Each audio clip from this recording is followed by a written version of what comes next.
Hello there and welcome back to another review. Today we're going to have a look at City Hunter, made in 1992, starring Jackie Chan, directed by Wong Jing.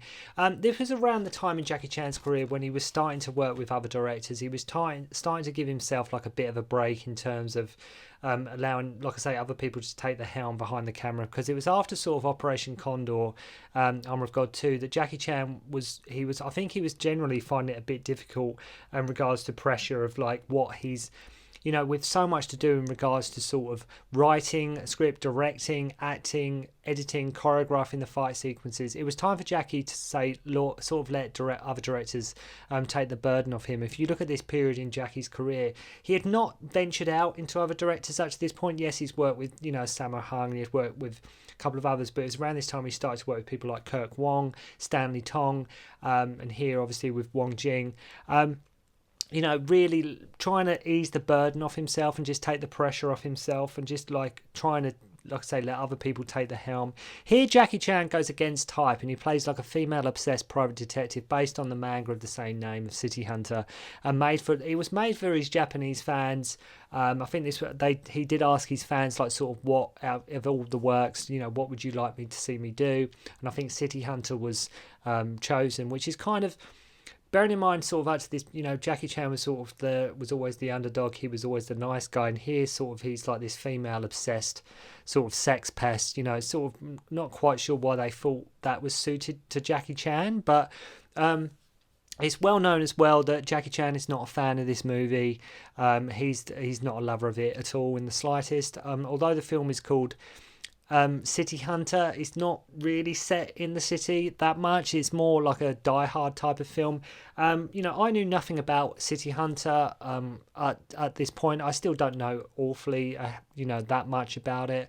So this was sort of my, I watched it when I was little, mainly just because, like I say, it was a Jackie Chan film, and I still have a soft spot for it. I know not a lot of people think it's, because it is just wacky. It is a bit zany. Some of the attitudes in it might be a bit dated in some people's eyes, but it's an odd commodity in the Jackie Chan back catalogue. It's one film that I think, if anything, I probably remember it a lot more fondly than how the film sort of holds up, if that makes sense. But I still enjoy City Hunter. It's just not it's not the kind of film you would say to somebody if they said to you, right, show me a really good Jackie Chan film. Not to say this isn't good, but if somebody said, right, show me one film that's going to convince me to like Jackie Chan, you wouldn't necessarily pick City Hunter. Gary Daniels and Richard Norton and Joe Wong all provide support here.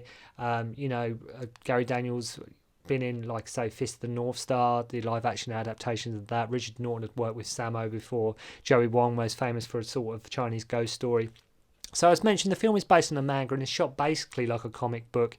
It's fast, it's zany, it's goofy, it's all of these things. It's very childlike, it's very sort of childish in some of the humour, some of it's sort of toilet humour. There's a lot to be said about this film.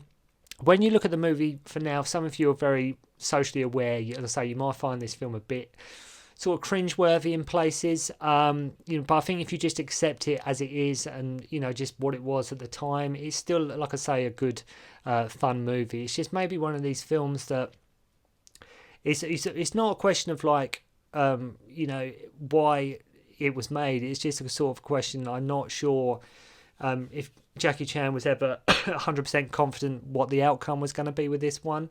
But it's still, as I say, it's still not a bad movie by any stretch of the imagination. It's just a fact. I think a lot of fans, especially back in the day when it was released, they found it a bit odd. Like I say, just you've never seen sort of Jackie sort of behave like this. They sort of hinted on it a bit in Dragons Forever, where he's sort of this woman chasing lawyer. But here, like I say, he is a full blown like sort of sex pest nuisance.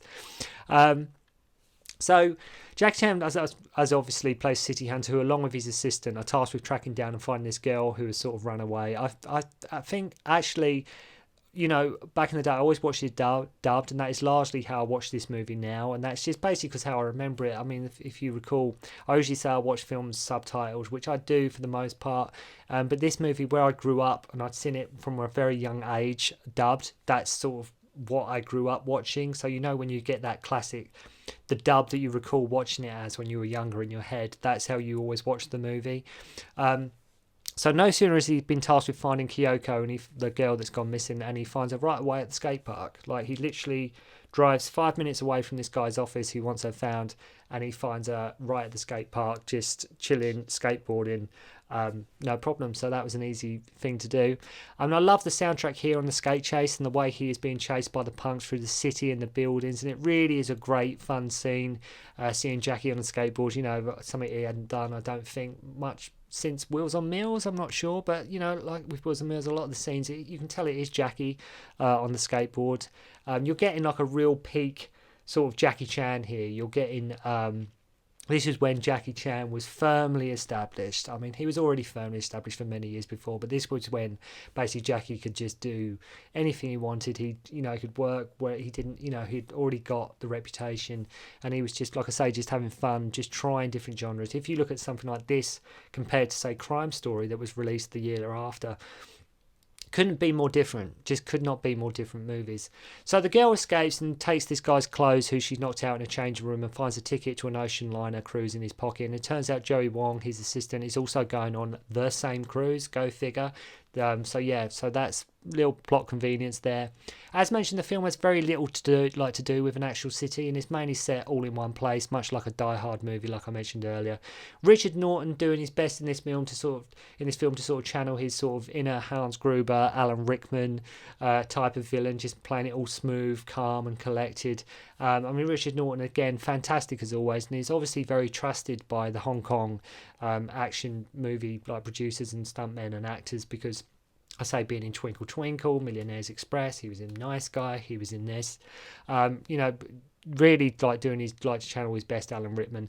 Like I mentioned, a lot of silly gags, visual jokes. For example, the fact the whole film City Hunter is absolutely starving. He's always looking for a bite to eat. He's always looking for that next meal. If he's not looking for food, he's looking for women. So that sort of just sums up the character that City Hunter is. At one point, it's so hungry he's even like looking at a woman's leg and imagine it's like a chicken leg, or her breasts become burgers. So yeah, there is that sort of humour going on with this as well. Jackie Chan getting deafened by the ship's horn at one point when hiding from security, or getting hit over the head with a giant hammer, which I believe was actually in the original manga of City Hunter. You get the impression like Wong Jing was like, okay, it's based on a comic book. He doesn't need to make a sense as such. Let's just keep shooting and let's see what works.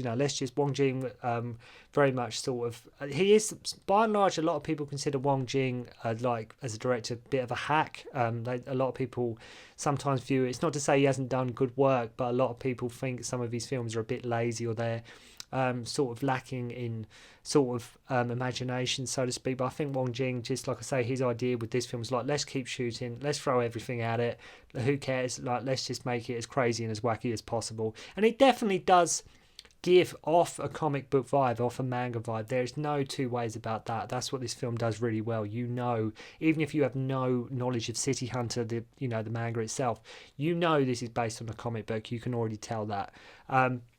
So it's so bizarre that the way they introduced Gary Daniels as well, because they really do set Gary Daniels up to be the main villain. He gets this big introduction of him working out, showing off his muscles. You really get the impression like Gary Daniels is going to be the big main villain for Jackie Chan to fight at the end. As you see him, like I say, shown up, and although he is a villain, it's actually Richard Norton who fills the position of like the main antagonist. So even you even have like a God of Gamblers homage here, which Wong also directed, with Leon Lai filling the role of like the skilled gambler who uses sort of throwing cards to take down the enemy. There's a long song and dance number in this movie, which was not in my original VHS I had back in the day, largely because it was cut out when I originally saw the movie back in the 90s, because it doesn't really serve much purpose. It's just, like I say, a song and dance number. Jackie Chan's not in the scene. I'd say it was obviously cut out because it's just to say it doesn't advance the plot in the slightest. So it just so happens Kyoko's room, the girl Jackie's chasing, is right next to the terrorists, and she managed to overhear their plan. So just so happens her room is right next to theirs. She overhears their plans. And it's worth mentioning as well that at some points in the movie, we don't see Chan for a while. We do not see Jackie Chan for quite a while. A lot of the time, the entertainment is given to the supporting characters and supporting players within the movie. She goes to inform one of the crew, and he's in on it too. At one point, how hungry, like City Hunter being so hungry, he finds a rat, and he's like, "Oh my god, wow, a snack at last!" Like City Hunter would just eat anything. So he saves her, and they go to the cinema, and this is where you get the infamous scene from the movie, or one of the most. Well, there's two really major scenes that I'm sure you already know what the other one is if you have seen this movie, but this one, the cinema scene in particular, is one scene, if nothing else, people take from this movie. Then we have, like I say, two main, like I say, the standout scenes, but this is the first one where they're playing Bruce Lee's Game of Death, where he's fighting Kareem Abdul-Jabbar at the end of the movie, and Jackie Chan sort of gets tips from him as he has to deal with two massively tall, towering terrorists too. Very interesting scene. It was, credit for Jackie Chan for doing this. As much earlier on in his career, he was trying to distance himself from being associated with Bruce Lee, so it's almost like he's become comfortable. Like I say, his reputation, Jackie Chan was firmly established at this point, so he could sort of go back and sort of do like a cheeky wink, like, here's me, like, there's Bruce Lee, just sort of that little, and like him watching Bruce Lee, and he's helping him sort of overcome these bad guys from what he's seeing on the screen. So it's nice to see Jackie Chan having fun with that. And there's a brutal scene where one of the terrorists says to the crew, "We are taking over the boat," and the guy says, "Like hell." And the one of the terrorists just mercilessly like shoots just the crew. But although it's done in that comic book way, it doesn't seem as sort of nasty and as violent as what it is. So I think Gary Daniels and Richard Norton work really well together as villains. I think they really do pair up really well. I think they make a great duo of antagonists, and it would have been great to see them two act together in many, many films. I love how you have like a Street Fighter 2 arcade gaming room and cinema, and like no one is even in there most of the time. You got these two people showing kung fu movies. You got Street Fighter 2, like the hit game of the year at that point. Nobody's in there. It's just completely empty. These terrorists didn't. I'm not sure if the terrorists even just swept the boat or anything. Did they just go to the club? So Norton starts playing cards with the passengers, and of course no one can win, so he mercilessly kills them. Because they go down there, and you don't see the terrorists going all round the boat, like making sure they've got everybody. And like I said, they just go basically to the main club, like restaurant sort of area, and that's where they do like sort of start to take over the boat. It's not sort of implied, like you don't see them, like, because there could have been people anywhere and everywhere on that boat. But anyway, just me nitpicking, just little things, So he mostly kills people. Then Leon Lai plays him, and he's facing death, and he just casually lights a cigarette, going on to win about 29 games against Richard Norton. Gary Daniels takes Joey, and Jackie Chan has like a nice little tight fight fist sequence with him. It's just too brief, the sequence with Gary Daniels. It is way too brief, this little sort of fisticuffs they have. It's nothing amazing, but it's just some nice little intricate little punches here and there that they're doing together. Even have like Ken Lo in this film, who was most famously was Jackie Chan's bodyguard in real life, and the end villain from Drunken Master 2, he playing like a gay baddie. There are certain scenes that just add that something, like at one point Richard Norton comes in with one of his crew, and one of the guys accidentally fires his gun in the air, and Norton sort of rolls his eyes. There are little moments like that do work, that the comedy does work. I'm not saying the comedy is 100% fail all the time.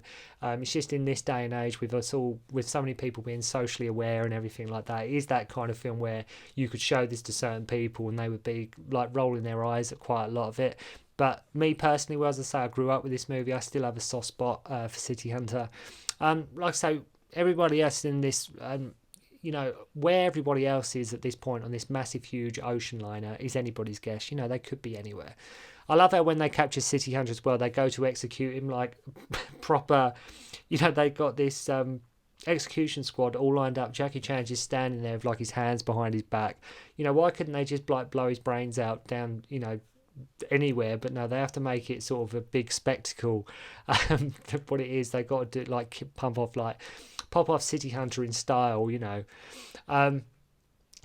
a firing squad. It's a bit dramatic. So they go from like wanting to rob the rich. like their aim, the terrorist aim, just it fluctuates so many times. If you watch the film again, if you listen to what some of them say, they go from wanting to rob the rich people, then they go to wanting to kill them.